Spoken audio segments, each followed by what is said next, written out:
ressuscitou, a Ele adoramos, nos prostramos, lhe rendemos toda glória.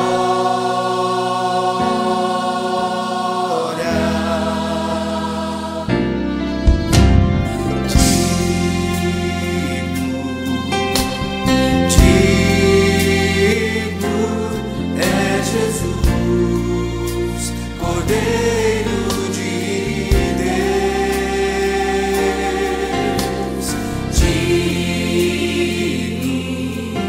de receber toda glória, honra, força e poder. A Jesus, o Rei que vive, toda glória, ao Cordeiro que foi morto, mas ressuscitou, a Ele adoramos, nos prostramos, lhe rendemos toda glória.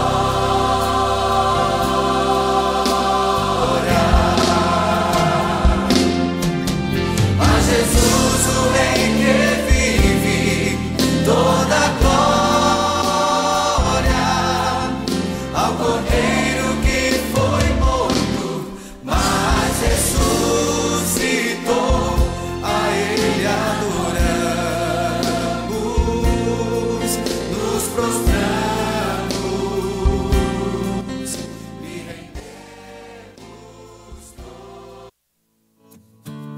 Começa agora Papo Reto com o Pastor, um programa diferente, um bate-papo descontraído, com muita leveza, tratando de assuntos que com certeza ajudará muito a nossa vida ministerial.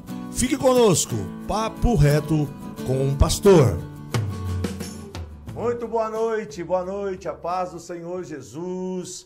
Que bom, estamos de volta aqui para mais um Papo Reto com o Pastor. Hoje é terça-feira, dia 1º de setembro, mais um mês aí começando no dia de hoje, 1º de setembro, eu aqui, você aí, juntos nós vamos aqui até daqui uma hora e pouquinho, batendo um papo aqui, hoje Papo Reto com o Pastor. Hoje nós vamos ter aqui a presença do Bispo Célio Henrique, lá de Jaguariaíva. Boa noite, Deus abençoe a sua vida. Eu quero te convidar para nós fazermos a primeira oração. Vamos começar orando, agradecendo a Deus por esta rica oportunidade que nós temos de estar aqui reunidos para fazer esse bate-papo gostoso com o pastor, o Bispo Célio Henrique. Vamos agradecer a Deus, Deus amado, Deus criador dos céus, criador da terra, Senhor de toda a glória, Senhor da existência, Deus maravilhoso, te rendemos graça, te rendemos glória, te damos adoração, te louvamos, bendito seja o teu nome por tudo que o Senhor tem feito, por todos os teus benefícios, pela tua boa mão, pela tua misericórdia, pela tua graça, Senhor. É bom estarmos aqui, é bom podermos ter esse tempo para podermos compartilhar da tua palavra, e eu quero te ser grato, quero adorar ao Senhor e pedir que o Espírito Santo, que é aquele que enche o ambiente, que é aquele que enche o local onde nós estamos, ele tenha total liberdade no nosso meio, nesse tempo que nós iremos passar aqui, que o Senhor, meu Pai amado, tenha liberdade, que nós possamos nos alegrar, possamos ter um relacionamento muito gostoso e que a tua presença e a tua palavra esteja conosco, em nome de Jesus. Gratidão a Deus, gratidão a Deus. É isso aí, boa noite. Eu dei bom dia pro pessoal aqui, ó. Eu não fiz o programa hoje de manhã e agora eu tô dando bom dia, pessoal. É boa noite, né? Boa noite você que já chegou, daqui um pouco vai chegar bastante gente, o pessoal, né, vai se acostumando. Boa noite, aí Nathalie, o pastor Epaminondas já tá por aqui, pastor Antônio Cláudio, não perde, a Melise Baruch, o pastor Aquiles já tá por aqui, a Jack, Cristiane, e tem mais uma multidão de gente. Eu já quero colocar na tela aqui pra gente já começar o nosso bate-papo hoje, Papo Reto com o Pastor.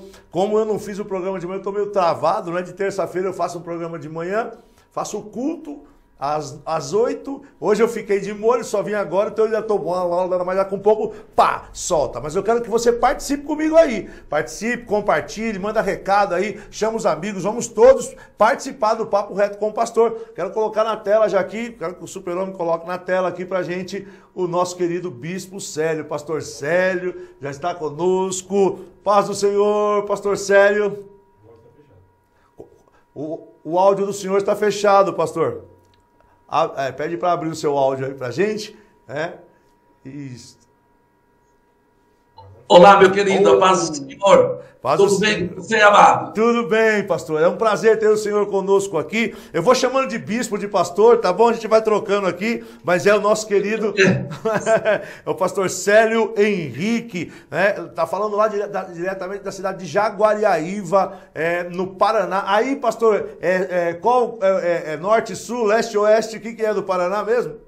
É norte do Paraná, a região norte pioneiro do Paraná, o norte velho do Paraná. Ah, tá, o norte pioneiro do Paraná.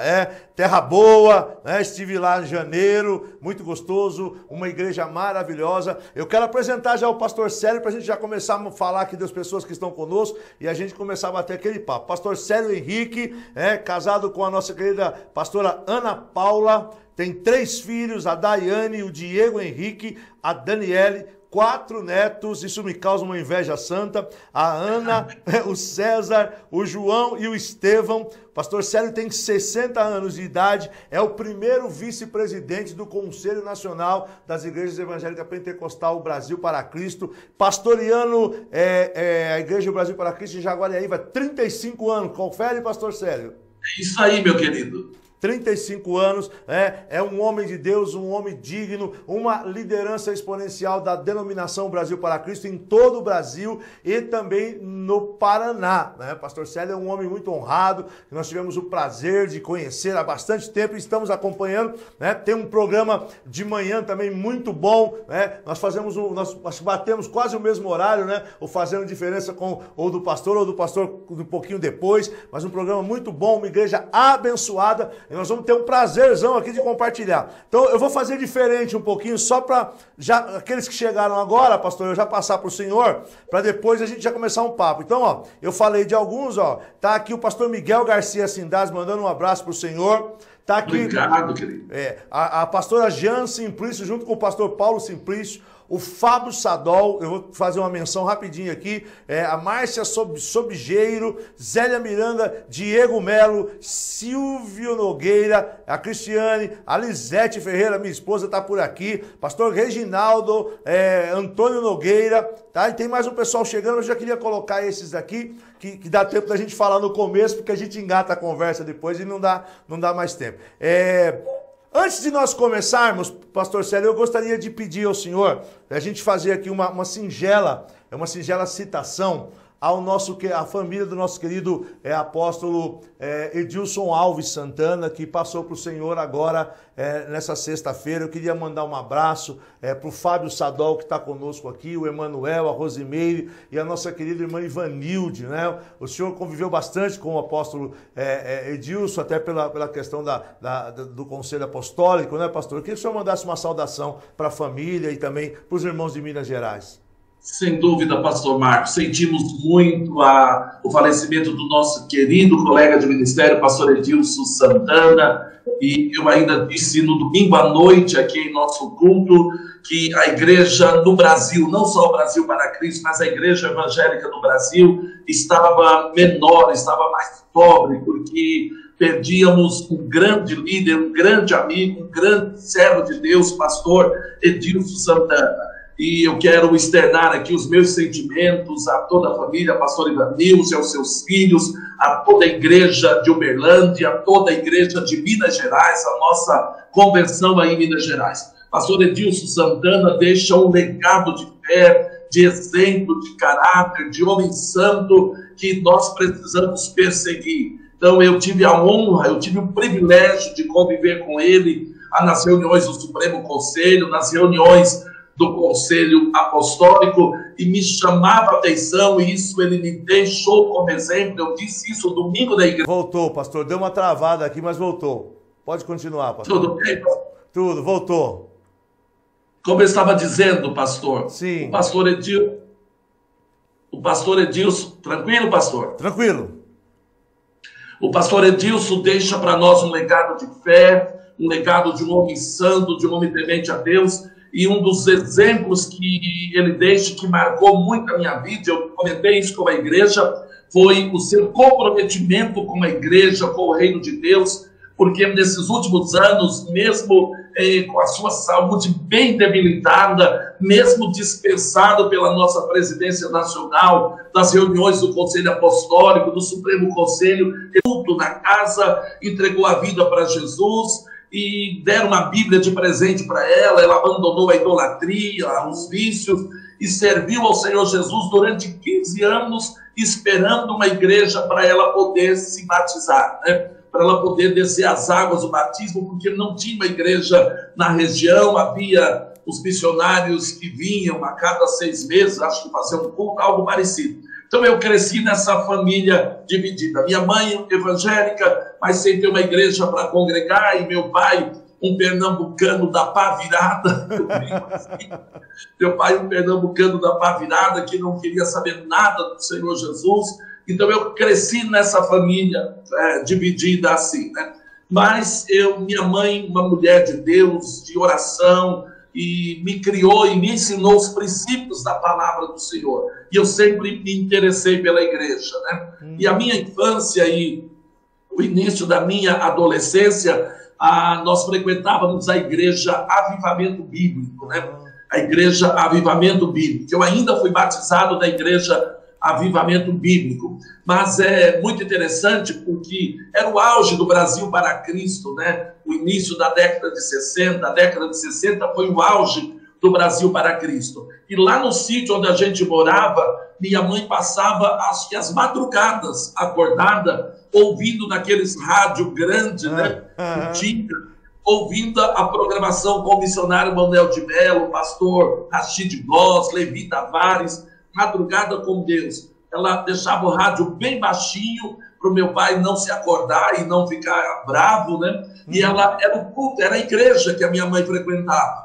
Era o culto que ela assistia, as mensagens que ela ouvia, era do missionário Manuel de Mello naquelas madrugadas. Eu cresci, então, ouvindo minha mãe falar do missionário Manuel de Mello, da igreja O Brasil para Cristo. E sempre fui apaixonado pela Igreja do Brasil para Cristo. Eu achava, quando criança, um nome sugestivo. Eu achava um nome muito lindo. E eu dizia, minha mãe muito fiel à Igreja Avivamento Bíblico, e eu dizia, um garoto ainda, eu dizia, olha, o dia que a gente morar perto de uma igreja, tiver a Igreja do Brasil para Cristo, eu quero ser membro dessa igreja, eu quero conhecer essa igreja. Foi algo assim, a minha infância, né, antes dos 10 anos, ouvindo minha mãe falar da igreja e ouvindo os programas do missionário, me apaixonei pela denominação. Aos 14 anos, tivemos a oportunidade de nos mudar para Telêmaco Borba, e ali em Telêmaco Borba tinha recém-chegado o pastor Pedro Cortes, que você teve oportunidade de conhecê-lo, e aí eu encontrei a Igreja do Brasil para Cristo, que estava reiniciando com o pastor Pedro Cortes um trabalho.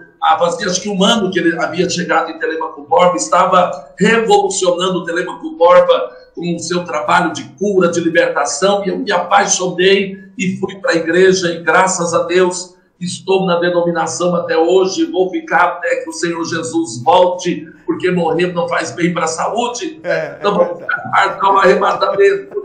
Então, fiquei na Igreja do Brasil para Cristo em Telêmaco Borba, e logo, desde muito cedo, eu senti o chamado de Deus para o ministério. Mas, pastor Marcos, era uma coisa que eu sabia que tinha um chamado, mas era algo que eu não queria. Eu não queria ser pastor. Eu nunca quis ser pastor. Eu queria servir a Deus. Na verdade, no meu coração, eu queria ser missionário. Naquela época, eu queria ser missionário. Mas pastor, não. Eu achava de uma enorme responsabilidade, continuo achando. Então, ali ainda adolescente, entrando para a juventude, e eu via as dificuldades que o meu pastor enfrentava e todas as batalhas, enfim.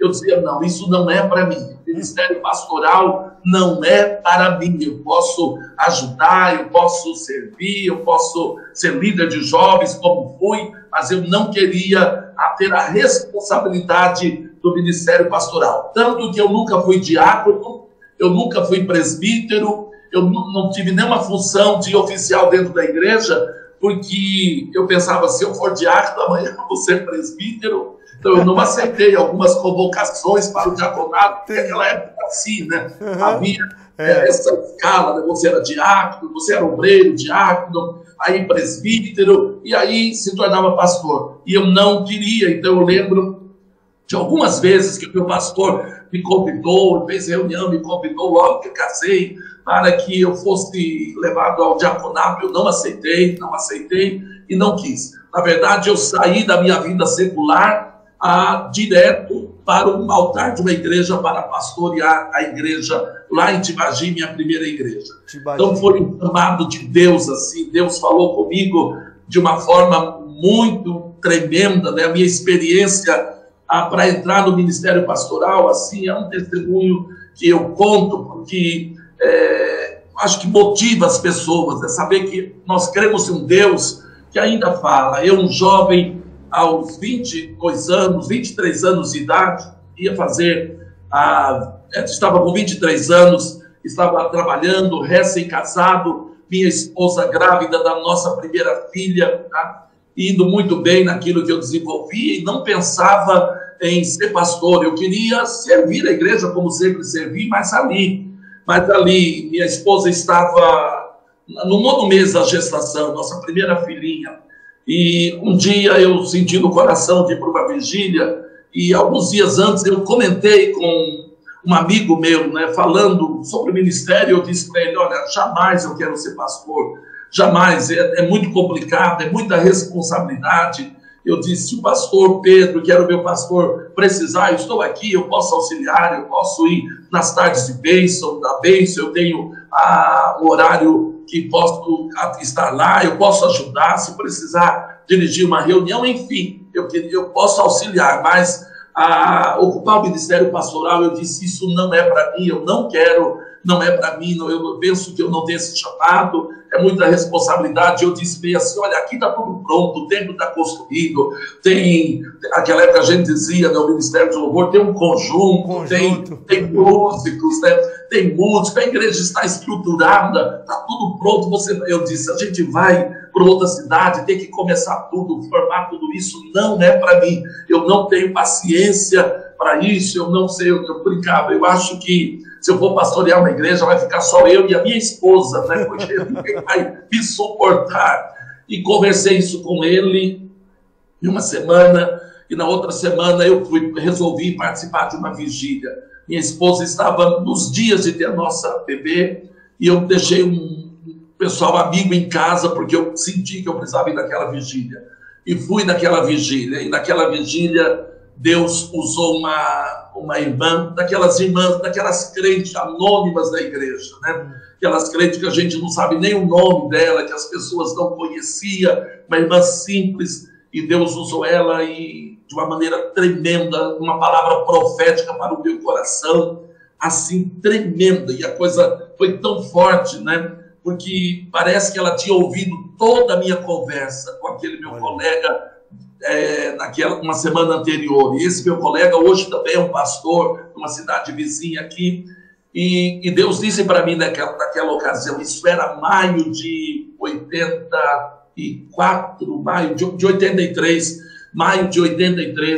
e o Senhor disse para mim naquela ocasião: olha, eu não te chamei para você fazer o que você está fazendo, eu te chamei para você apacentar o meu povo. E o Senhor foi muito forte comigo. Ele disse assim: olha, não fique olhando para o trabalho feito, porque esse trabalho feito custou lágrimas e jejum do meu servo. Você precisa ir e fazer o seu trabalho. Não fique olhando, a linguagem bíblica, Deus usou assim, muito bíblica, não fique olhando para os peixes apanhados. Vá você e pesque os seus. Dessa forma. Aí Deus me disse o seguinte: olha, você vai passar uma grande luta, uma grande provação, mas seja fiel. Isso era maio, final de abril de 83. Ele disse, mas seja fiel. Você vai passar por uma grande luta, mas seja fiel. Se você for fiel, ainda este ano eu vou preparar para você uma igreja e uma cidade. Uma cidade pequena, uma igrejinha pequena, mas é lá que eu quero que você esteja. E eu ouvi tudo aquilo, né? E em dado momento eu pensei, meu Deus, será que é Deus mesmo? Aquele julgamento que você faz, né? E o Senhor disse, olha, não duvide da minha palavra, porque eu sou Deus. Eu sou Deus que abri a terra e engoli 20 mil no passado. Eu sou Deus para não deixar você sair com vida daqui. Pastor Marcos, era mais ou menos, acho que uma meia-noite e meia, 1h, quando eu recebi essa palavra do Senhor. A partir daquele momento eu não consegui mais orar, eu não consegui mais cantar, eu não consegui mais chorar. A sensação que eu tinha, e eu digo isso, é como se Deus tivesse se ausentado de mim. Foi uma sensação muito ruim. É como se tudo que eu tinha de Deus, eu sempre fui de orar, de me derramar, tudo que eu tinha de Deus tivesse saído do meu coração. Tivesse saído, eu me senti vazio, eu me senti a pior pessoa da face da terra. Eu brinco que naquela ocasião eu recebi todo tipo de oração, porque os irmãos e os jovens que estavam lá, que me conheciam, sabiam que eu orava e que eu estava sendo ouvido, e me viram eu sentado, parado, feito uma estátua, não conseguia fazer nada. Eles vieram, colocaram a mão na minha cabeça e oraram, e pediram que Deus perdoasse os pecados e tudo mais. Eu recebi todo tipo de oração. E saí dali, eu tive uma experiência muito triste, mas que me trouxe ao ministério. Porque acho que 10 dias após isso, minha filha nasceu, e ela nasceu com um problema na coluna, né? Ela nasceu com ligocele encefálica. E aos 3 dias precisou fazer uma cirurgia, e nós levamos para um especialista em Curitiba, que é a capital do nosso estado.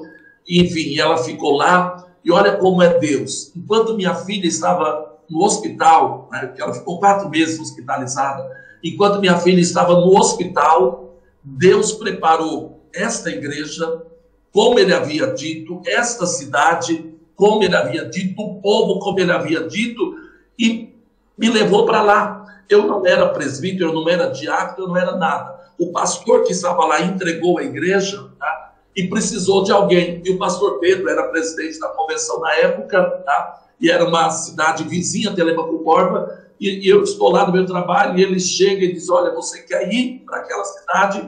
Vagou, o pastor que está lá está saindo, e você vai para lá. E eu disse para ele, pastor, mas como que eu vou? Eu estou aqui com o meu comércio, meu trabalho. Ele disse, não, se você quiser ir, é agora. Ele era muito pronto, né, assim.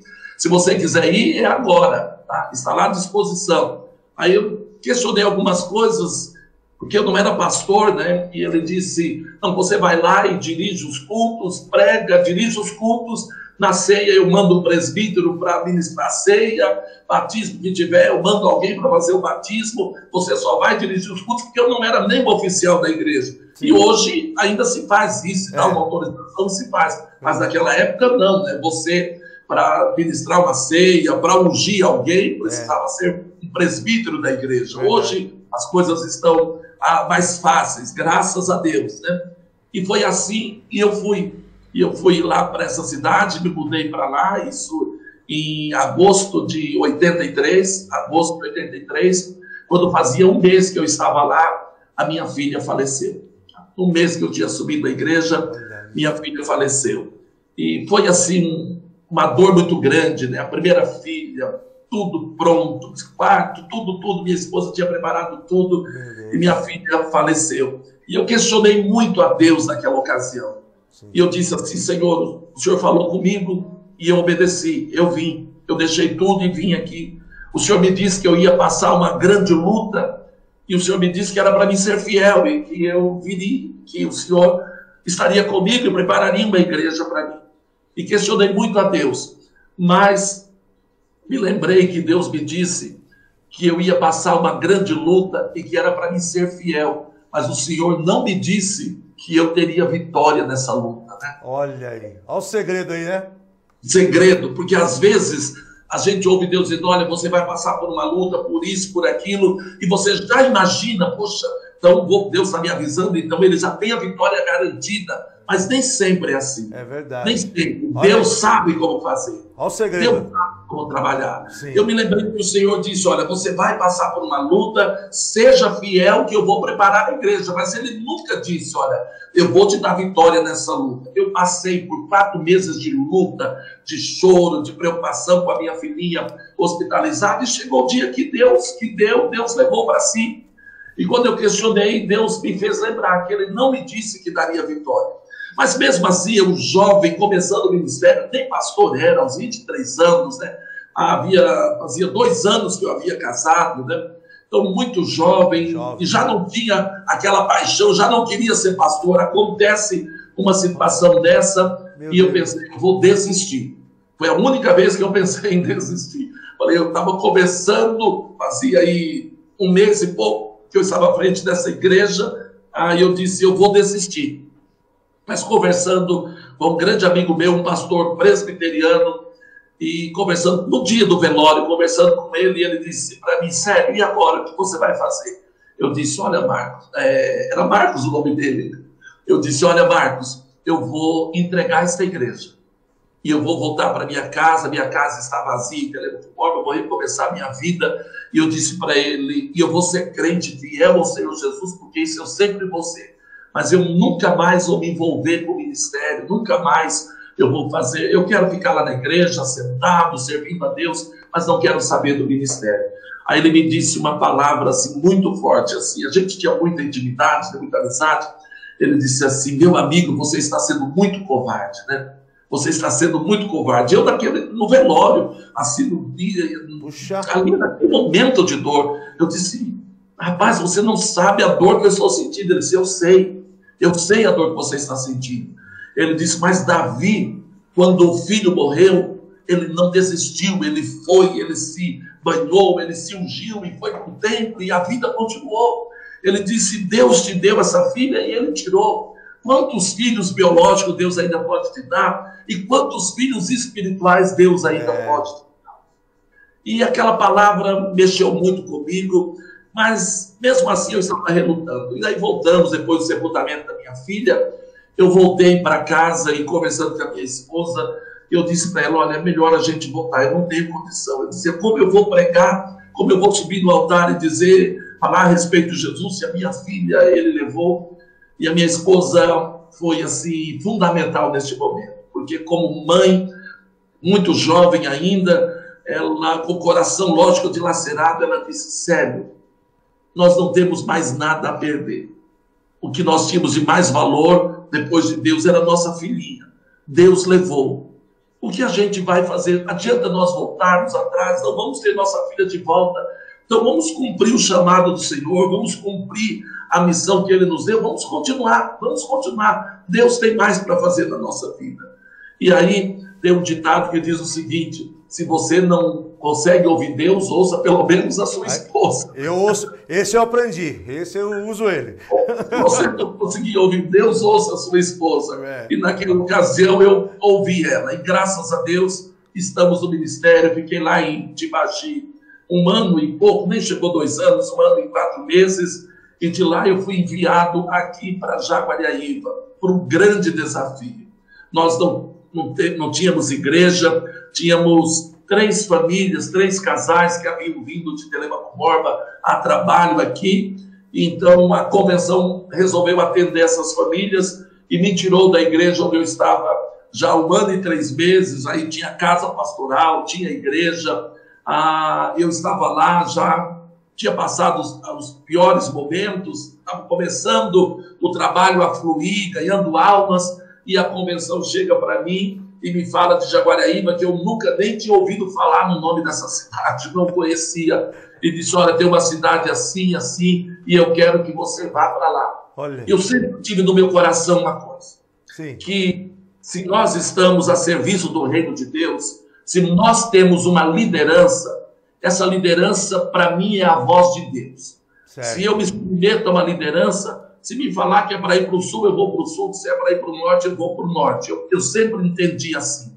Eu sempre respeitei muito os meus líderes. E o pastor Pedro, que foi meu pastor, era o presidente da convenção, quando ele disse para mim que era para mim vir a Jaguariaíva, ele disse assim, olha, semana que vem, se você vai, a semana que vem eu vou levar você para conhecer as cidades. Vamos embora, vamos para lá. Aí, vindo com ele no carro, cheguei na cidade, eu disse, mas o que é que tem aqui na cidade? Tem igreja? Eles, não tem igreja.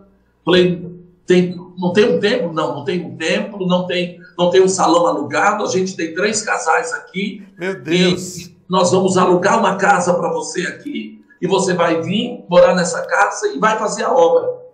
Porque antigamente era assim, Marcos. Hoje não é. Esta geração de novos pastores hoje, eles vivem um tempo extraordinário. A convenção, eu creio que São Paulo é da mesma maneira. Aqui no Paraná, a convenção, quando manda alguém com a certeza de um aluguel de um salão, da certeza do aluguel de uma casa, de um sustento financeiro a princípio. A convenção não manda como se enviava antes. Antes não tinha condições nenhuma, a convenção não tinha recurso nenhum.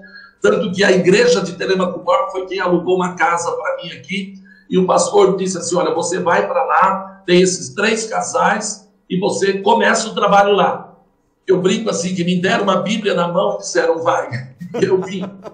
E eu acreditei. Eu deixei uma igreja que na ocasião tinha em torno de 100 membros, né? Na ocasião tinha em torno de 80 a 100 membros lá em Tibagi.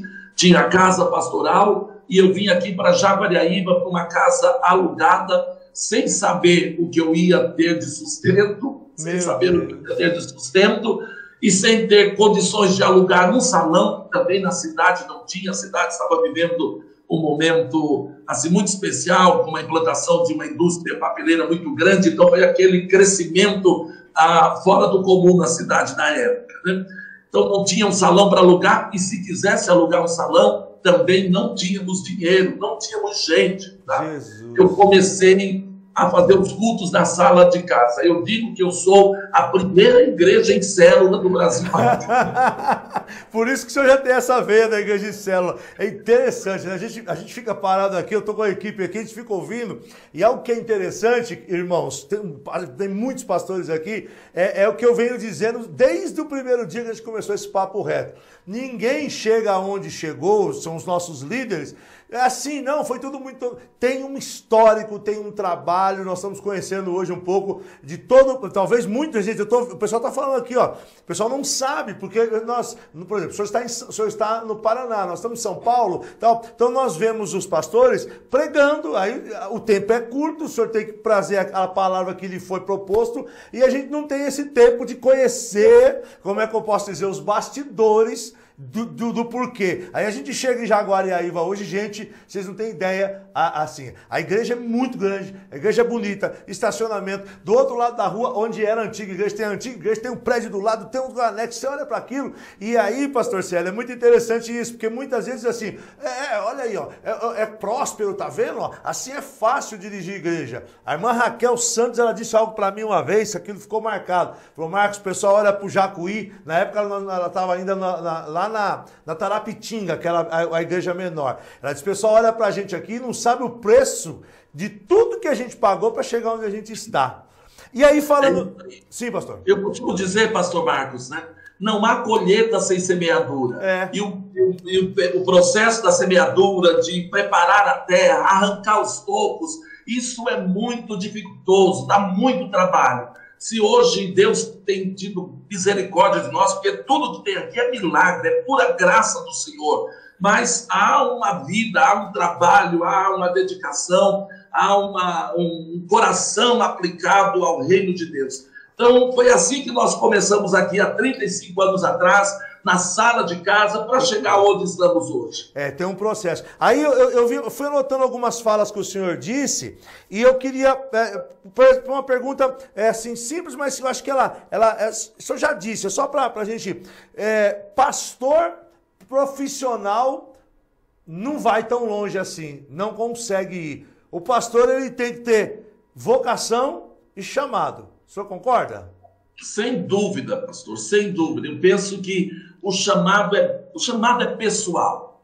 O chamado é muito pessoal. Se você não tiver um chamado, uma vocação no chamado, não tiver convicção do chamado, não vai para frente. Às vezes, eu fico olhando e vejo alguns colegas, e às vezes eu fico pensando, falta convicção. Tem gente que prega bem, muito melhor do que eu. Eu não sou um pregador, eu não tenho problema nenhum com isso. Eu não sou um pregador. Se alguém falar para mim assim, pastor Célio, o senhor não prega nada, eu digo, você está certíssimo, meu filho.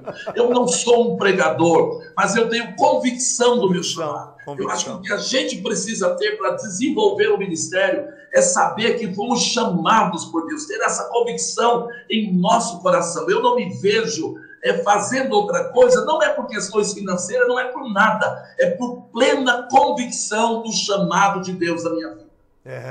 Isso mostra, isso a gente consegue perceber, não é? Há um diferencial. Então, por exemplo, a fala de alguém que tem um chamado, eu penso assim, a fala de alguém que tem um chamado, que tem essa convicção, primeiro que não tem problema de ser forjado. Não é? Não tem problema, passa por um processo desse e ele agrega valores, né? Não sei se eu estou correto no que eu estou pensando aqui, ele serve para agregar um monte de valores, mas então não é que não tem problema, mas sabe quem é que chamou, quem é que colocou o trilho e segue, não tem dificuldade nenhuma em fazer isso, né?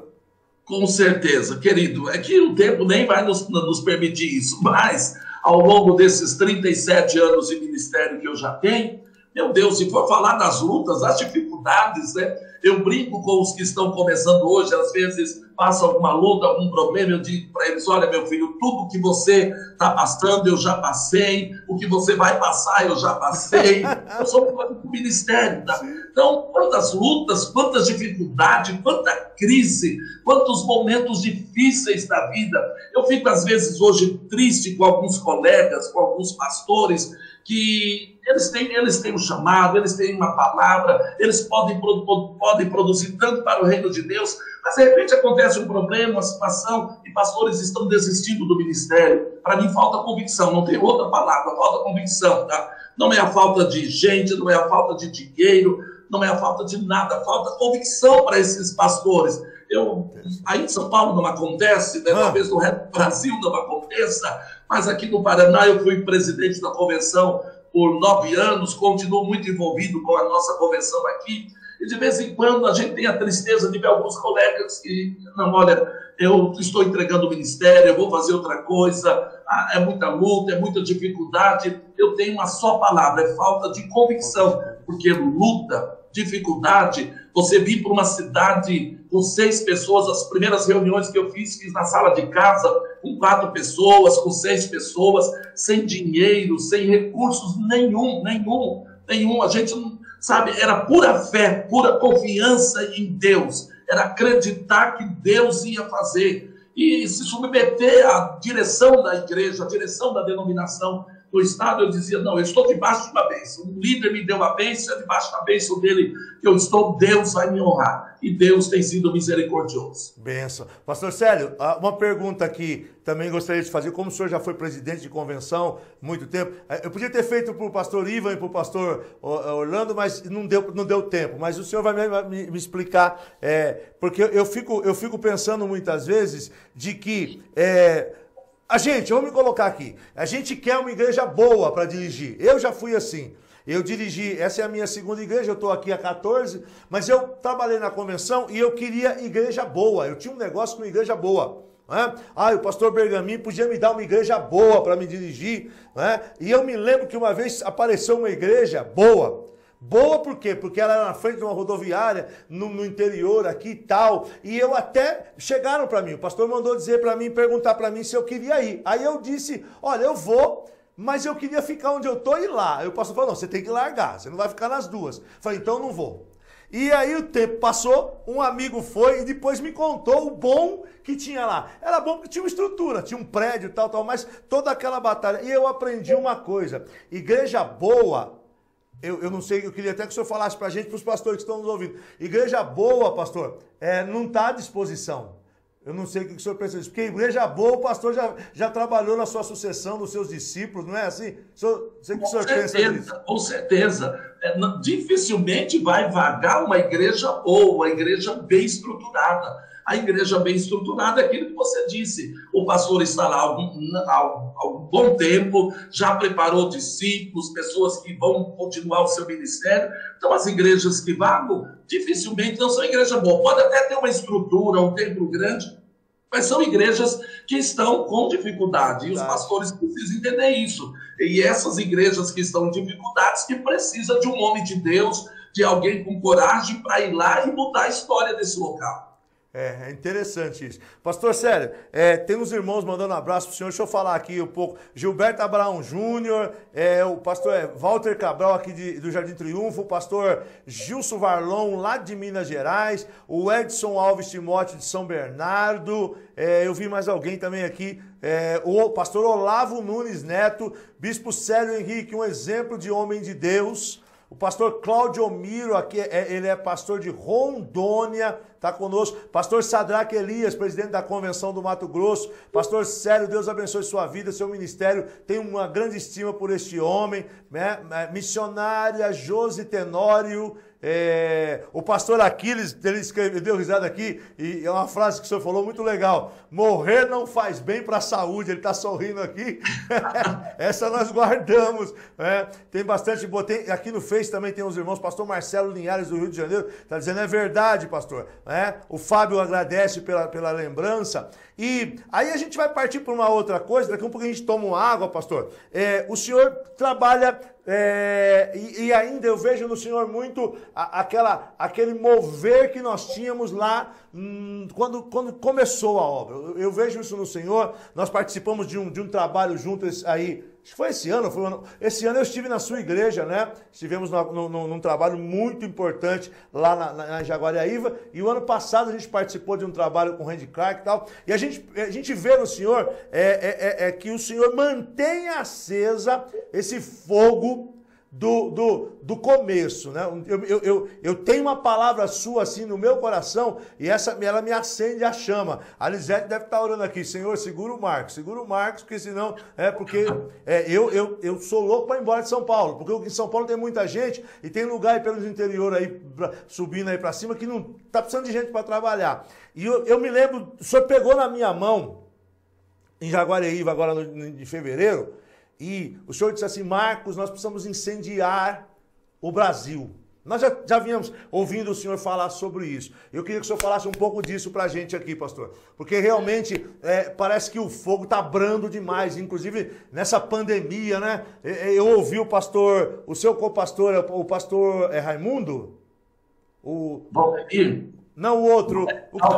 Domingos. Eu estava assistindo a palestra dele na ministração do Shekinah. Rapaz, eu estava aqui no andar de cima, aqui fazendo os negócios, e quase que eu saio pulando por cima das mesas ali, porque essa questão, né, a própria conferência Shekinah que o senhor faz, eu queria que o senhor falasse um pouco para a gente a respeito desse fogo que parece que está debaixo de uma candeia, e estão jogando água com um pozinho químico em cima. Fala para a gente um pouco disso, pastor. Sabe, pastor Marcos, eu creio assim: cada denominação tem um DNA. Cada denominação tem um DNA. Sim. E o Brasil para Cristo tem o seu DNA. E o DNA do Brasil para Cristo é essa igreja do fogo, essa igreja do Pentecoste, essa igreja de cura, de libertação, de milagres. Deus nos formou assim, nós nascemos assim. Então eu não me conformo, eu sou um inconformado, tá? Com a situação que às vezes a gente vive. E não é culpa de Deus, a culpa é minha, a culpa é nossa. Os pastores que estão me ouvindo, que me perdoem, mas a culpa é nossa. Parece que com o passar do tempo nós vamos nos acostumando, ou nos acomodando, ou nos amoldando com outras igrejas co-irmãs que são bênçãos, mas que tem um estilo de trabalho diferente. Eu amo e respeito todas as denominações, ninguém nunca ouviu e nem vai ouvir eu falar de alguma denominação, por mais que eu não concorde com algumas práticas. Mas, querido, eu sou apaixonado pelo Brasil para Cristo, eu sou apaixonado por essa obra. Para mim é a melhor igreja que existe no Brasil e no mundo, e essa igreja nasceu no fogo do Pentecoste. Eu não consigo imaginar o Brasil para Cristo de outra forma, a não ser uma igreja viva, uma igreja que invoca as pessoas, que ama as pessoas, uma igreja que se preocupa com o que sofre, com o perdido, uma igreja de portas abertas para acolher a todas as pessoas. Então, para mim, essa questão do avivamento é alguma coisa que queima no meu coração. E eu sonho e eu acredito, e você falou do programa, eu agora estou fazendo um programa todas as manhãs, das 10 às 11 da manhã, pelo Face e pelo nosso canal no YouTube, e eu tenho orado todas as manhãs pelo Brasil, para que Deus sopre de volta um avivamento nessa nação, mas um avivamento que traga transformação. Quando eu falo em avivamento, não é só barulho, não é só oba-oba, não é só festa. Quando eu penso em avivamento, eu penso nesse avivamento que transforma o caráter, que muda as pessoas, que multidões se convertem, se rendem a Cristo, que milagres acontecem, que curas acontecem, que verdadeiras curas e milagres acontecem espontaneamente. Eu creio neste avivamento. Então eu oro para que Deus, de novo, sopre no Brasil e sopre a partir de nós, porque eu penso que nós, o Brasil para Cristo, temos uma responsabilidade com essa nação, temos uma responsabilidade. Quando Deus chamou o missionário Manuel de Melo lá em 55 para começar esse movimento de avivamento, eu tenho aqui nos meus arquivos uma carta ainda redigida pelo missionário Manuel de Melo, quando ele diz: olha, Deus falou comigo e me deu ordem para começar no Brasil um movimento de cura divina, libertação e avivamento espiritual. Quando Deus falou com ele lá em 55 e ele começa esse movimento, em 56 a igreja nasce, Deus tinha um propósito, Deus tinha um plano, e o plano de Deus não foi para o cemitério com o missionário Manuel de Melo. O plano de Deus, o propósito de Deus não foi sepultado com o reverendo Olavo Nunes, um novo grande líder da denominação, e com tantos grandes líderes que a denominação já teve. Não, o projeto de Deus continua. É com esta geração, é comigo, é com você, é com os jovens pastores que estão começando agora, em um tempo de maior facilidade, um tempo onde as comunicações estão aí. Olha, eu estou aqui falando com você aí, falando com o Brasil e com o mundo, tá? Então hoje as facilidades são outras.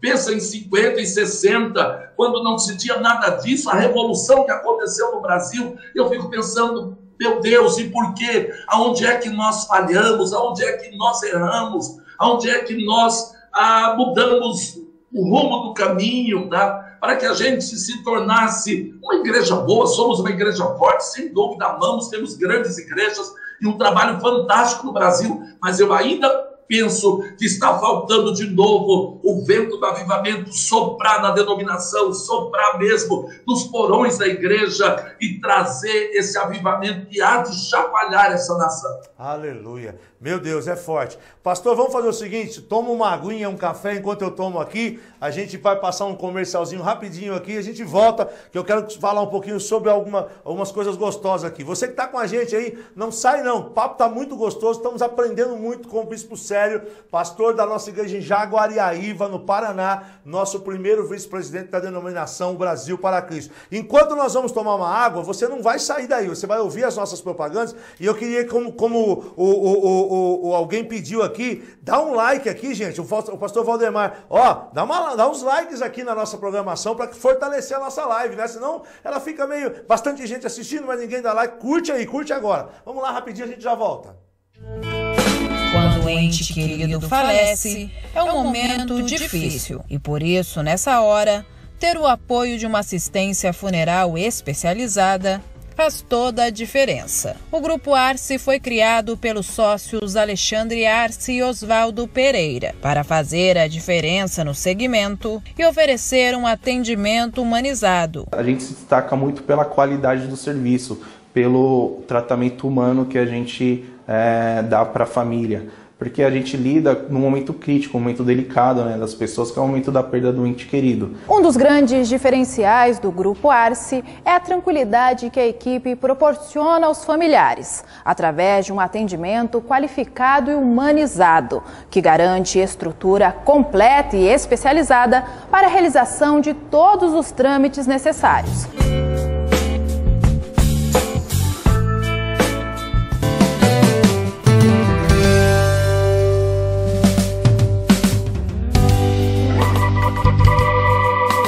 Segurança.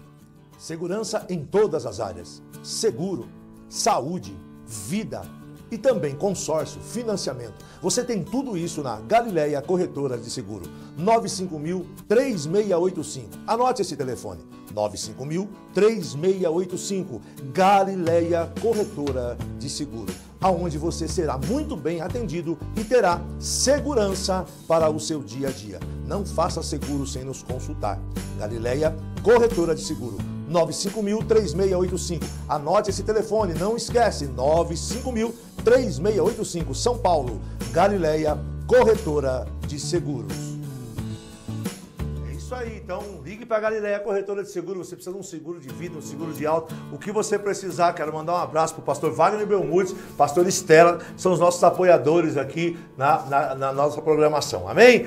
O pessoal está aqui mandando muito abraço, tem muita gente aqui, nós estamos com o Bispo Célio, estamos falando agora, nós vamos falar um pouco sobre essa questão missionária, e eu pedi para você dar um like, tem muito mais gente que não deu isso, sobe aí, sobe essa live aí, vamos deixar ela com bastante like, e também se você ainda não se inscreveu no nosso canal, se inscreva no nosso canal, por favor, vamos subir aí os números, né? Eu não estou forçando ninguém a nada, eu não quero...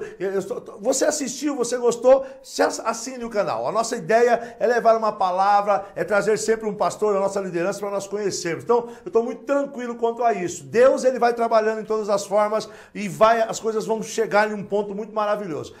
Então, mas deixa aí, vai subindo aqui, ó, assina, deixa um like, vamos continuar. Ó, eu estou com o Bispo Célio e eu quero falar uma coisa que eu ouvi de Deus no meu ouvido e queria... Eu sei que o senhor vai ratificar, porque eu falei isso numa reuniãozinha no hotel lá em Sorocaba uma vez. Logo que eu comecei a pastorear, eu tive um problema, pastor, assim, um dia eu vou sentar e ver se alguém me entrevista, que eu tenho coisa para contar também aí. Mas eu tô com um filho meu aqui que ele morreu dentro da igreja, pastor. Ele morreu, ele faleceu dentro da igreja. Meu filho, o senhor já ouviu essa história, até o senhor dá muita risada, eu aprendi, não falo mais daquele jeito que eu falei lá no Paraná não, né? O senhor lembra que eu contei lá, eu dou muita risada contando isso, mas ele nasceu desnutrido. Ele dá risada com aquilo, preciso mandar a foto para o senhor ver. Mas ele morreu dentro da igreja e Jesus o ressuscitou em algo, um posicionamento que eu tomei, que eu confesso para o senhor que foi o Senhor, foi Deus mesmo que fez. Porque foi na hora do louvor, começamos o culto, eu não deixei levar, chamei a minha esposa com ele para frente, para adoração, e no meio do louvor, Jesus ressuscitou.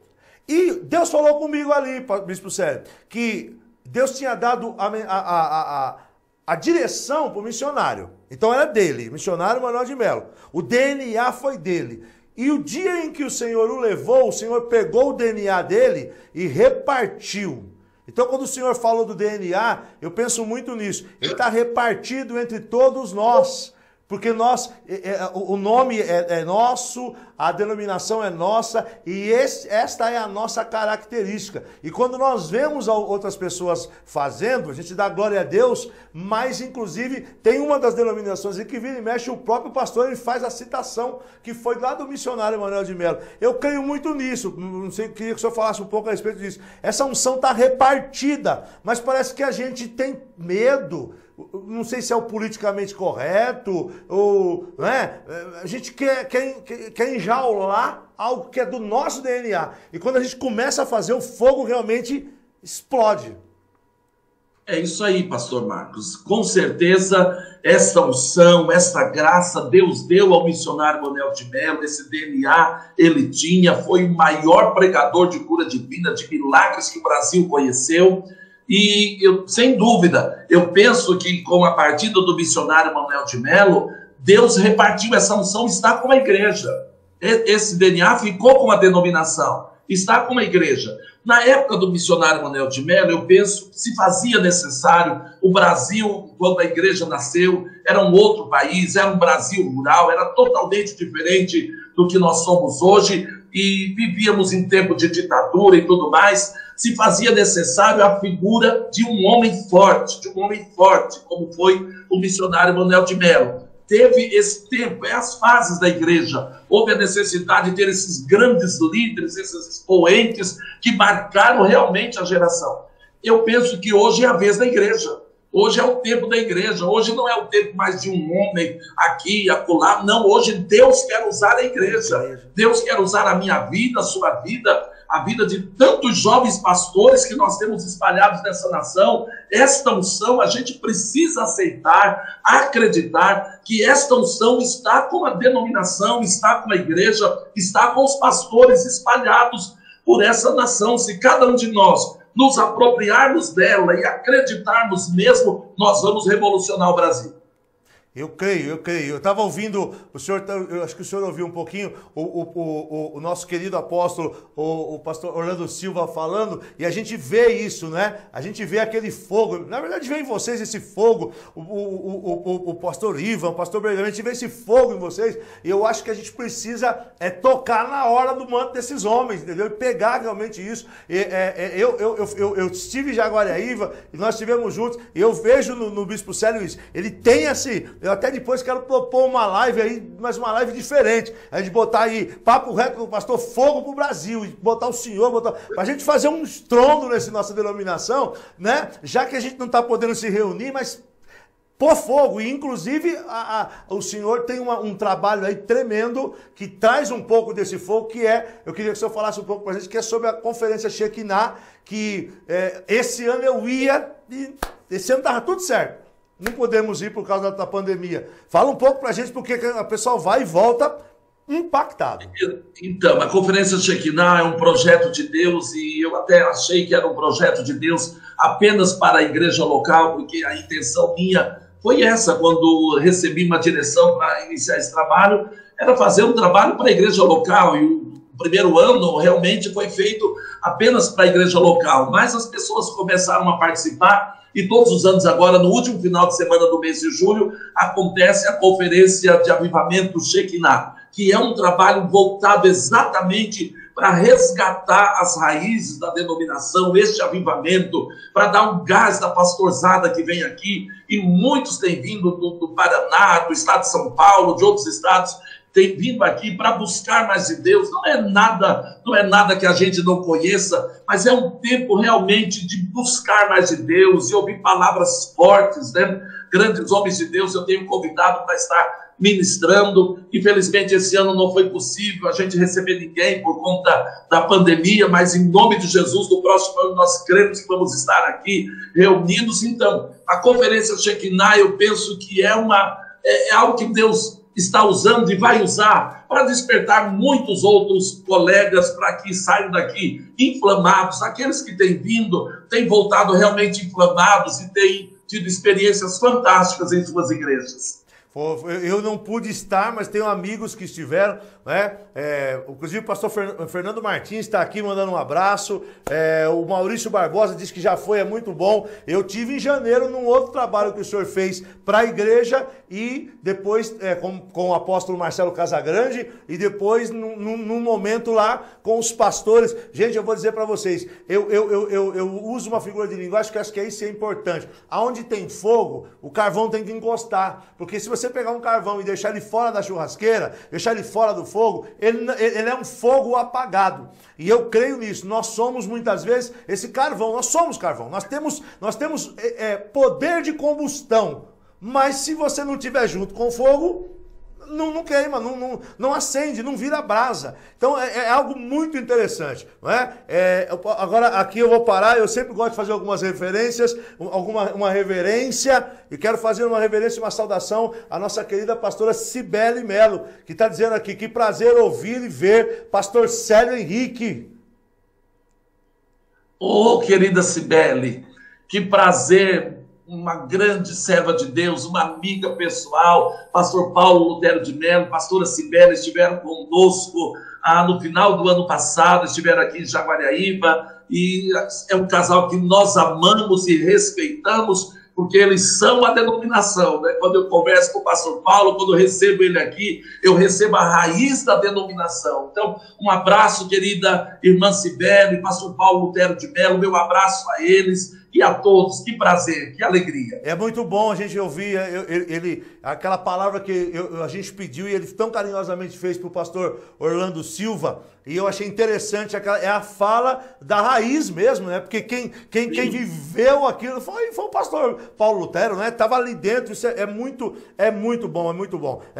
Pastora Lucrécia, o pastor Ivanildo manda um abração para o senhor. Tá aqui a irmã Lucrécia, meu pastor querido. Pastor Ivanildo, que bênção também. Ô pastor Célio, a gente já está indo aí quase para o final, porque o senhor precisa descansar também, e eu também, né? A gente está falando já faz um tempão, mas essa questão vou continuar um pouquinho nessa questão do avivamento. O que o senhor aconselha nós, pastores, fazer? O Marcos Ferreira fazer aqui no Taquari, e os pastores, o que a gente poderia fazer, pastor? Eu estou te pegando tudo de surpresa, que eu não te mandei a colinha, né? Mas tá gostoso. O que a gente pode fazer, pastor? Qual é o segredo, se é que tem um segredo, mas sempre tem alguma coisinha, para que a gente possa realmente reativar esse fogo, né? Eu creio que o ano que vem é um ano de recomeço, não tem jeito, nós vamos ter que recomeçar tudo. Então, o que a gente pode, pastor? Aconselhe a gente, dá uma palavra pastoral. O que a gente pode fazer? Olha, querido, eu não sei se tem um segredo assim que a gente não conheça. Eu acho que nós conhecemos o caminho, nós conhecemos a mina, nós sabemos onde buscar. Sem dúvida, eu vou falar isso, e é um clichê até, porque a base de tudo isso é oração. A base do avivamento é uma vida diante de Deus, é uma vida de oração. É você manter uma vida de oração, de jejum, de consagração. Eu vejo que às vezes a gente tem deixado isso um pouco de lado, a gente vai se acomodando, as coisas vão acontecendo e a gente acha, eu penso assim, que às vezes nós aprendemos a fazer as coisas. E quando nós não sabíamos fazer, a gente dependia de Deus. Então, se eu tenho uma palavra, é dependência de Deus, é você depender de Deus. Quem depende do Senhor mesmo, ele tem uma vida de oração, ele jejuma, ele ora, e acreditar nos sinais, acreditar nas maravilhas, pregar com ousadia. O Evangelho continua vivo, o poder de Deus continua ativo aí nos nossos corações. Então eu penso que o segredo é a gente depender de Deus. Às vezes nós corremos atrás de modelos, de estratégia essa, aquela, tudo isso é bom e tudo isso é válido, mas a base central é você depender de Deus e acreditar na manifestação de Deus, acreditar que aquilo que Deus fez no passado, Ele ainda faz no presente. Quando nós nos conscientizarmos disso e nos colocarmos na brecha da oração, e não apenas orar, mas agir, orar e agir, porque às vezes nós oramos, mas não agimos, tá? A gente precisa orar. Eu vejo que algumas igrejas que às vezes eu visito, os pastores deixaram de orar pelos enfermos, deixaram de orar pelos oprimidos. Parece que a igreja se tornou tão comum, tão normal, e é triste, porque aí vira uma religião apenas, uma religião, está faltando vida, está faltando essência. Nós precisamos voltar à essência, nós precisamos voltar a uma total dependência de Deus. Quanto mais eu depender de Deus, mais Deus vai agir, e com certeza o avivamento vai acontecer.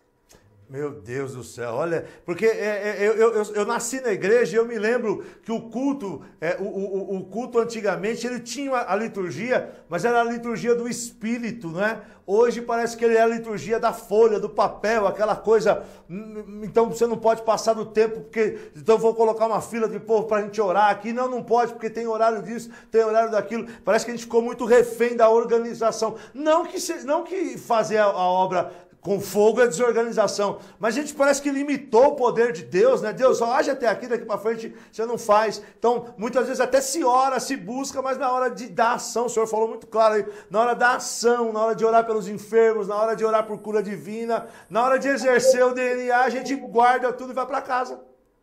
Exatamente. Aí você pede, você jejuma e diz, Senhor Jesus cura, Senhor Jesus faz isso, Senhor Jesus aviva o teu povo. Mas aí eu venho para a igreja e eu não exerço isso, eu não exercito isso, melhor dizendo. Aí eu não oro pelos doentes, aí eu não oro por um avivamento, eu não oro mais para Jesus batizado com o Espírito Santo. Tem igrejas que não sabem quando alguém foi batizado com o Espírito Santo. Gente, nós somos uma igreja pentecostal, nós somos uma igreja que nasceu no fogo do Espírito, mas se nós não ministrarmos sobre isso, se nós não ensinarmos o povo sobre isso, e se nós não orarmos para Jesus curar, se nós não orarmos para Jesus batizar com o Espírito Santo, nada vai acontecer, nada vai acontecer. Nós precisamos exercer os dons que Deus confiou a nós, a igreja, a nós ministros. É verdade, é verdade. O pastor Marcelo Linhares está falando que retornar à oração, retornar ao altar, né? O Luciano Lopes, teu discípulo querido, diz assim: parabéns pela live e por uma pluralidade de assuntos tão relevantes à igreja atual. Falou difícil, Luciano, agora aqui,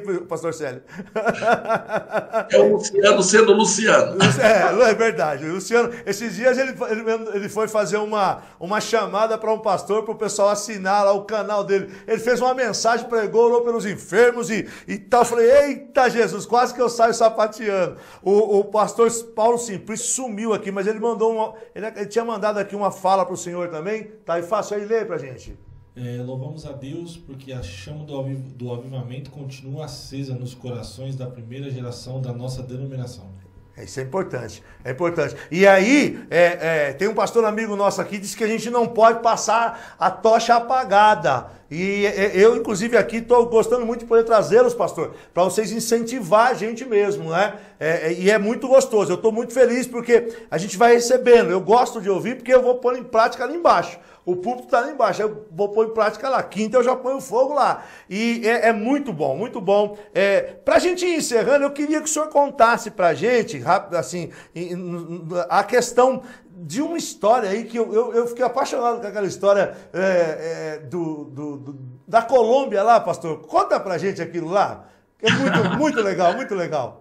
Eu estava tentando contar para o Gabriel aqui esse dia, mas eu perdi os assuntos. É muito bom. É impactante, porque foi uma experiência, assim, sobrenatural, tá? Eu vou tentar resumir em poucas palavras aqui, porque o tempo já se foi, mas é algo tremendo. É isso que eu digo. Deus continua sendo Deus, Deus continua falando, Deus usa meios e formas que a gente desconhece. E você disse alguma coisa aí que às vezes parece que nós limitamos a ação de Deus. Eu brinco que às vezes nós queremos colocar o Espírito Santo dentro de uma caixinha e deixar ele, não, é desse jeito, e não é assim. O Espírito sopra onde quer, faz como quer, age como quer. Alguns anos atrás, foi um ano antes de eu começar a conferência Shekinah, eu já tinha ela agendado, mas uma tarde eu estava aqui nos escritórios da igreja e a minha secretária me interfona e diz: pastor, tem um pastor querendo falar com você, é um pastor da Colômbia. E eu disse assim: meu Deus, da Colômbia? Eu não conheço ninguém, nunca fui à Colômbia, deve ser um erro, deve ser um trote. Enfim, atendi a ligação, ela me passou, eu atendi, esse pastor se identificou, falou o nome e disse que estava falando da Colômbia, e ele disse: olha, eu estou ligando para lhe convidar para um evento, falou do evento, um Congresso Mundial de Avivamento da Colômbia, estou ligando para convidar você para esse congresso, você, desse jeito, você precisa estar, eu estou ligando porque você precisa estar nesse congresso. Ele falou assim, a ligação caiu, eu disse: isso é brincadeira, né? É brincadeira, como é que me liga no telefone fixo da igreja? Na época a gente não tinha nem página no Face, não tinha canal no YouTube, não tinha nada. Falei: como é que encontra o telefone fixo da igreja e liga para uma cidade como Jaguariaíba, uma cidade, uma das menores do Paraná? Enfim, aí ele voltou novamente, disse, a minha secretária foi embora, porque já era quase o horário do final do expediente. Quando eu estou descendo da minha sala, que fica em cima, eu desço e vou passando pela secretaria da igreja, o meu filho estava comigo, o telefone toca e eu pego o telefone novamente. E quando eu atendo o telefone, é o pastor. E ele disse para mim: pastor Célio? Sim, esse aqui é o pastor fulano de tal. Ele disse o nome, e ele disse: eu estou ligando para confirmar a sua participação aqui, assim, enfim. E eu disse: pastor, mas eu não conheço esse evento, eu nunca fui para aí, como é que o senhor me achou aqui? Eu não vou, eu tenho compromisso. E ele disse: você precisa vir, você precisa vir. Aí eu disse para ele: então me manda informações, porque eu não sei, me manda alguma informação. Ele disse: então me passa o e-mail. Eu passei o e-mail para ele, e aí ele disse: olha, nós estamos aguardando, está tudo preparado para receber você aqui. Quando ele disse isso, eu me senti até mal. Falei: meu Deus, alguma coisa não está batendo. Mas quando eu coloquei o telefone no gancho, quando eu coloquei, Marcos, e Deus é testemunha disso, meu filho está aqui, pode testemunhar. Quando eu coloquei o telefone no gancho, eu disse assim para ele: Deus falou comigo agora. Porque quando eu colocava o telefone no gancho, eu ouvia a voz de Deus falar comigo. E me disse assim: veja de onde eu te tirei e o que eu posso fazer. Foi muito forte. E eu disse para o meu filho, Deus falou comigo. Enfim, passou, fiquei com aquilo, aguardando o e-mail que ele ia mandar. E passou no dia seguinte, isso acho que era uma sexta-feira, uma quinta-feira, chegou na sexta, não veio o e-mail, no final de semana sem expediente, na segunda não chegou nada, na terça-feira ele me liga. Ele me liga e diz assim, pastor Célio, já está tudo pronto, o senhor já está vindo, porque faltava, acho que 15 dias ou 8 dias para começar esse evento lá. O senhor já está tudo certo com o senhor, estamos aguardando o senhor aqui. Eu disse, não, eu não recebi o e-mail. Ele disse, não chegou? Eu disse, não. Ele disse, mas vai chegar, então agora eu vou lhe mandar. Realmente, passou 10 minutos, o e-mail chegou na minha caixa de e-mail aqui, e veio com o endereço, tudo certinho, toda a programação. E, meu Deus, eu disse, como pode uma coisa dessa? E eu ficava com medo, eu dizia, como? Meu Deus, um lugar que eu não conheço, lugar de narcotráfico, será que isso é verdade, meu pai? Sabe, aquela confusão na mente. Mas algo dizia que eu tinha que ir, Eu tinha um compromisso em São Paulo, tá? E eu fui me arrumando aqui, achei alguém para me substituir. O evento começava na quinta-feira, na segunda-feira eu consegui comprar uma passagem para a Colômbia, tá? Consegui comprar uma passagem para a Colômbia, porque você não está preparado no momento, e também não tem assim a passagem. Consegui na segunda-feira comprar uma passagem para a Colômbia e fui. Com muita insegurança, com muito medo, sozinho, para um país que eu não tinha ido, não sabia como ia encontrar. Reservei um hotel lá, cheguei no aeroporto, fui para o hotel, e quando o evento ia começar, acho que 19 horas, umas 4 horas, eu chamei o táxi para me levar lá no endereço, e não era tão longe do hotel. E quando eu chego lá, assim, acho que umas 4h30, devia ter umas 1.200, 1.500 pessoas na fila para entrar. Aí eu me identifiquei, enfim, e alguém me pegou e me levou lá dentro, né? Eu falei que era do Brasil, e contei assim, porque era a primeira vez, e a pessoa me levou lá. Eu, sem falar nem direito português, que dirá espanhol, né? Mas me entenderam e eu também entendi eles, né? Aí levei lá e contei, falei, olha, eu estou vindo do Brasil, assim, assim, assim. Alguém me ligou, eu tinha na agenda o nome do pastor que me ligou esse fulano de tal, assim, assim. Aí a pessoa olhou para mim e disse, pastor, mas não tem esse pastor aqui. Eu disse, como? Mas me ligou daqui, tem alguém com esse nome que trabalha aqui. Ele disse, não, pastor, não tem esse nome, não tem aqui. Ele disse assim, nós não ligamos, tá? Aí eu falei, mas me ligou, olha, me ligou nesse dia, assim, assim, falou isso, assim, tá? Eu disse, inclusive, me mandou um e-mail. Eu tenho uma cópia do e-mail, eu tinha levado a cópia do e-mail que ele me mandou. Ele disse, pastor, o senhor há de convir que os pastores aqui é o fulano, Beltrano, e a nossa equipe é essa, não tem ninguém com esse nome. E o senhor há de convir, esse é um evento que reúne pastores do mundo todo, mais de 20.000 pessoas no evento.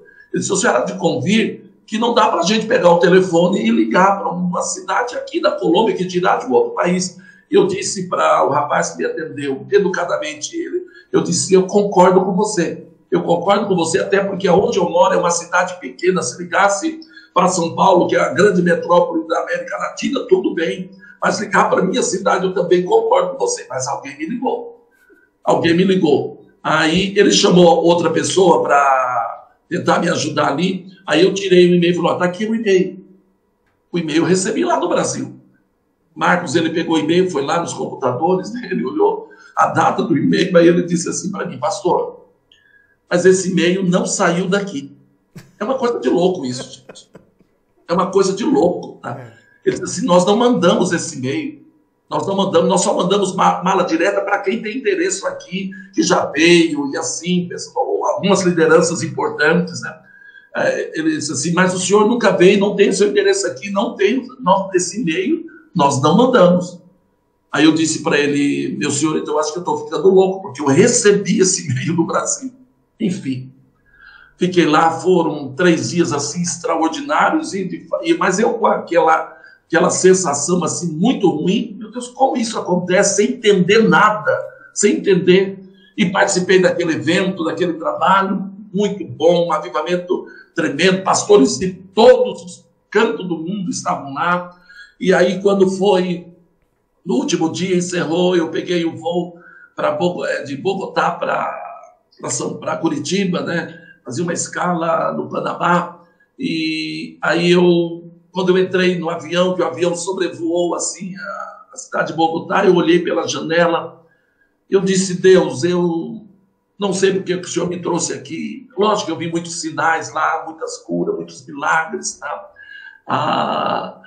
Eu disse, Deus, eu não sei porque o Senhor me trouxe aqui. Foi na Igreja Mundial do Avivamento, era o Congresso Mundial do Avivamento lá na Colômbia, e lá no avião eu disse, Senhor, eu não sei porque o Senhor me trouxe aqui, mas enfim, abençoa essa nação, abençoa esse país. Eu estou voltando, sabe, a gente que é pastor é muito crítico, né? Você vê as coisas, tá? Mas você...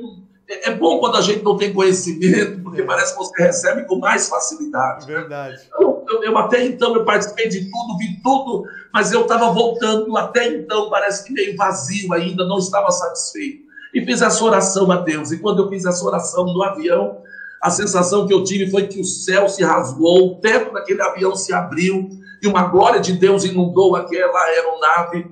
E eu senti tanta unção, tanto poder de Deus ali, que as lágrimas caíam, que molhou a minha camisa. Tinha uma americana sentada do meu lado e um colombiano, e eles olhavam, eu chorando compulsivamente, porque eu via Deus falar, eu ouvia, e foi alguma coisa fora do comum, porque me passou, sabe, isso é só para quem crê. Se você, aqueles que estão nos assistindo que não acreditam, não tem problema, mas me passou assim como se fosse um filme na minha mente. Eu vi coisas que eu não presenciei,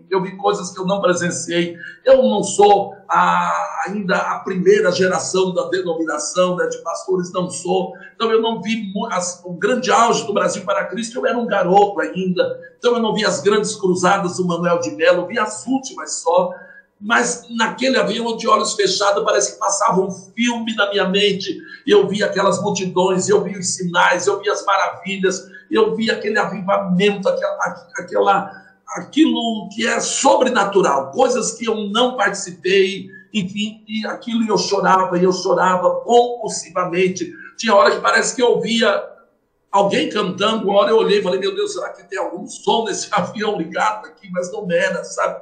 Era uma presença de Deus e aquela manifestação sobrenatural. Foi uma hora, desde Bogotá até no Panamá, eu chorando dentro daquele avião. Eu brinco que eu só não fiz uma loucura, não levantei, não orei pelo povo, não preguei, porque eu estava em espaço internacional e ia ser preso. Então, não deu para arriscar. Mas Deus falou alguma coisa muito forte comigo naquela ocasião. Tá? Alguma coisa muito séria. Eu comentei com os meus pastores, com os meus líderes, que eu respeito tanto, pastor Orlando Silva, pastor Luiz Fernandes Pergamin, pastor Ivan Nunes, a quem eu respeito e envio o meu abraço a essa liderança, que é um exemplo de homens de Deus. Para mim, é o trio de homens mais santos que tem nessa nação. Né?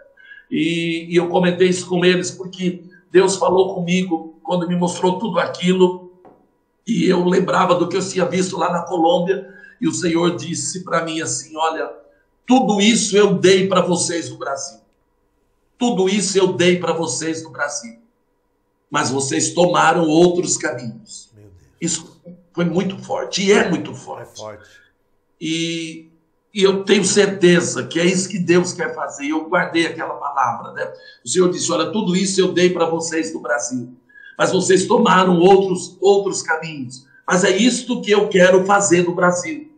E quando o Senhor falou assim, lógico que ele se reportava aquilo que eu vi lá na Colômbia, ao grande avivamento, ao grande ajuntamento, aos sinais, aos milagres, à salvação. Eu vi, isso não é...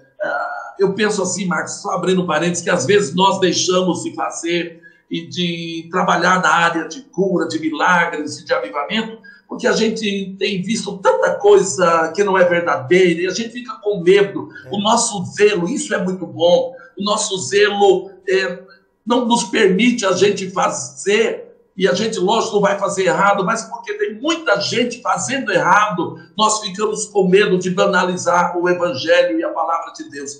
Mas eu vi na Colômbia, assim, a olhos nus, cara, eu vi assim a perna de uma pessoa, de um pastor, crescer, realmente, não é nada, na médica estava lá constatando sinais extraordinários, coisas fantásticas, né?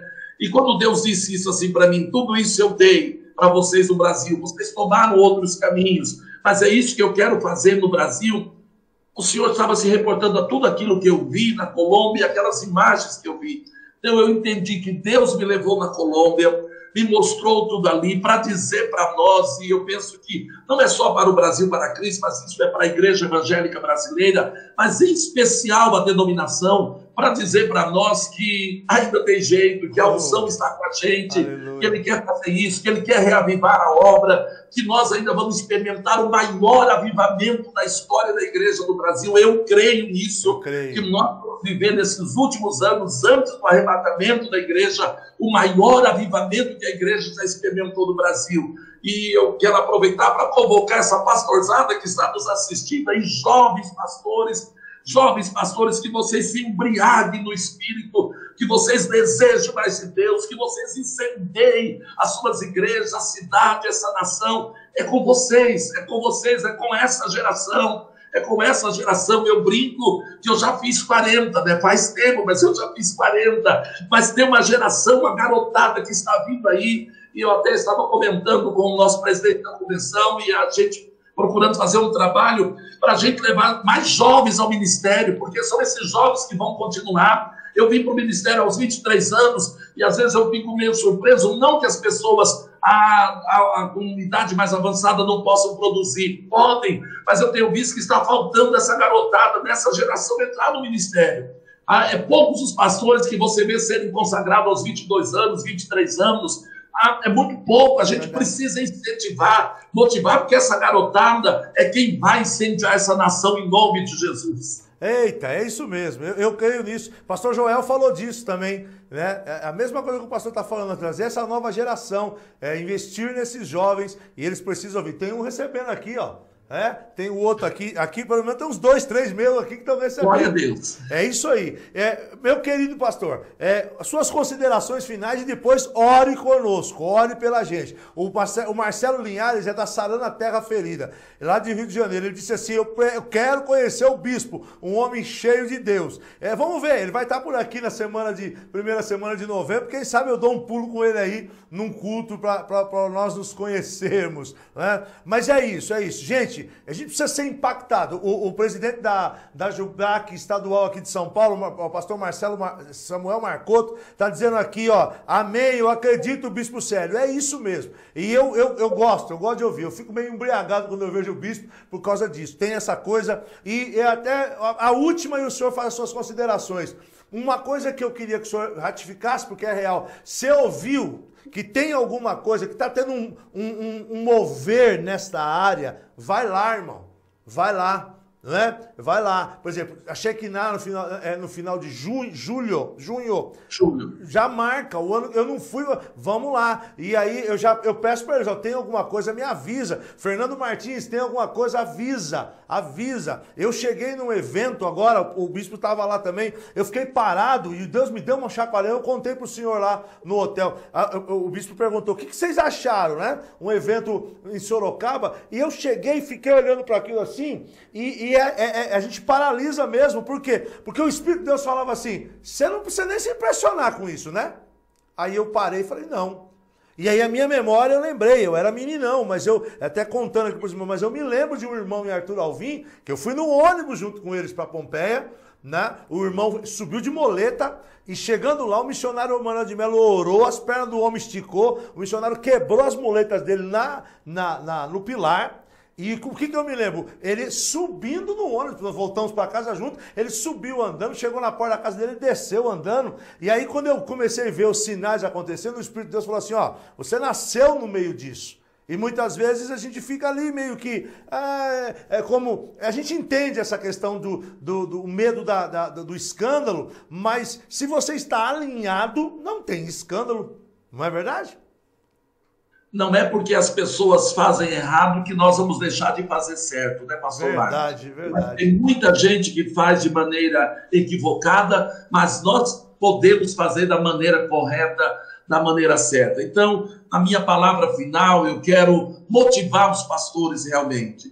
Nós não podemos perder a oportunidade de abalar essa nação. A última vez que eu tive a oportunidade de conversar com o missionário Manuel de Melo foi na concentração que ele fez em Tatuí.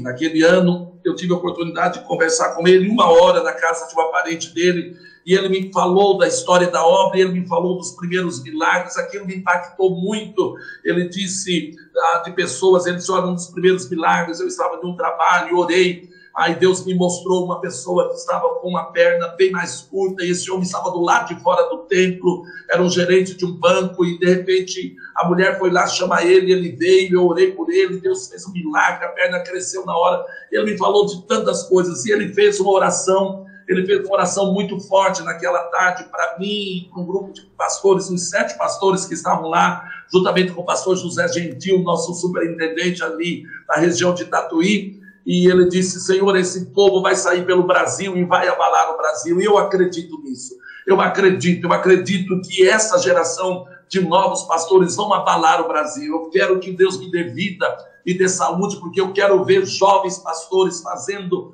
algo extraordinário, aquilo que nós nem vimos ainda acontecer. E eu motivo, eu incentivo, e o desejo do meu coração é que realmente esse vento do avivamento sopre nessa nova geração, e que a gente possa entregar para as futuras gerações uma igreja mais forte, ainda mais avivada, mais cheia da unção. Eu quero agradecer a todos aqueles que nos acompanharam nessa live, pastor Marcos, amigos nossos, discípulos aqui de Jaguariaíba, pastores do estado do Paraná, que eu vi você citar o nome, de todo o Brasil, a todos vocês que estiveram conectados conosco, o meu abraço, o meu carinho, o meu respeito a todos vocês. E vamos orar então, vamos falar com Deus nesta hora. Amém. Senhor, nosso Deus e eterno Pai, Sim, em nome de Jesus Cristo, nosso Salvador, é que estamos na tua presença nesta noite.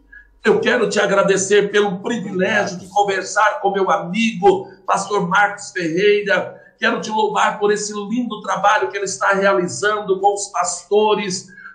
Pai, quero te agradecer pela tua igreja no Brasil.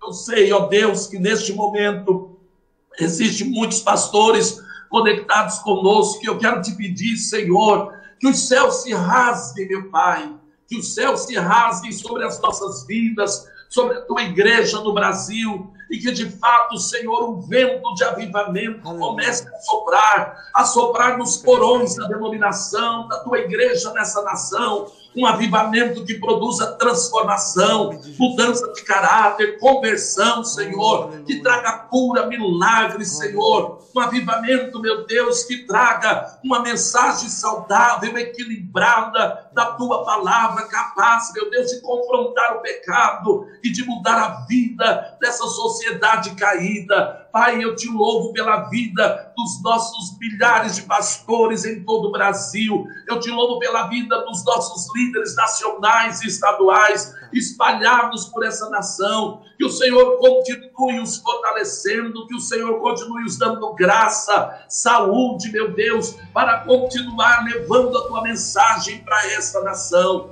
Deus, abençoa todos aqueles que nos acompanharam e aqueles que ainda assistirão, meu Pai, essa live posteriormente, que eles sejam abençoados, os doentes sejam curados, sejam libertos, sejam alcançados por Ti, e aviva a Tua obra no meio dos anos, como orou Abacuque, aviva a Tua obra, eu te peço em nome de Jesus e para a Tua glória. Amém. E amém, Senhor Jesus. Glória a Deus. Ei, meu pastor. Amém. Meu bispo querido, obrigado. Deus abençoe. Foi muito bom mesmo, muito bom. Estou vendo o retorno dos irmãos. Depois o pessoal... Agora nós vamos abrir o nosso grupo. O senhor acho que está lá no grupo também, né? Vamos abrir o pessoal. O pessoal agora vai comentar. E lá a gente vai fazer um barulho gostoso. Até amanhã, meio-dia, nós estamos com o grupo aberto. Beijo no teu coração, obrigado pelos meninos que te ajudaram aí, meu bispo querido, a igreja de Jaguariaíva, aos irmãos do Paraná, muita gente, não vai dar tempo da gente falar. Queria louvar Deus pela vida de cada um de vocês, por esse presente que Deus tem nos dado. Estamos tentando aí, a semana que vem nós estamos aí, tem mais 2, tem mais 3 da nossa liderança que é um pouquinho difícil trazer, então não dá para falar o nome, mas um dos 3 chega, né, para a semana que vem. Mas muito obrigado, bispo Célio, Deus abençoe sua vida, o seu ministério, que Deus te dê saúde, a gente precisa do Senhor aí com a gente sempre. E a irmã Jean falou que boa ideia dessa live do avivamento, vamos conversar sobre isso. Vamos ver aí, vamos ver com os seus meninos aí. Vamos fazer um negócio diferente aqui. Obrigado. Amém. Beijo. Um beijo para Jean e para o pastor Paulo lá no Recife, queridos do coração. A todos vocês, Deus os abençoe, uma boa noite na paz e na graça do Senhor Jesus. Amém. Queridos, Deus abençoe. Deixa o seu like aí, compartilha com outras pessoas e não se esqueça. Terça que vem nós estamos aqui. Pode ser com o pastor Lucena, pode ser com o pastor Paulo Lutero de Mello, pode ser com o pastor Bergaminho, ou pode ser com o pastor Miguel Garcia. Um dos 4 vai estar aqui, tá? Então compartilhe com as outras pessoas, já viu? Viu, pastor, quanta gente? Gente boa, vai vir, vamos orar e eles vão conseguir vir, Marcos, em nome de Jesus. Em nome de Jesus. Deus abençoe, a paz do Senhor Jesus. Paz, querido, Deus abençoe. Obrigado, pastor, Deus abençoe. Enche esse ambiente, enche esse ambiente, enche esse lugar.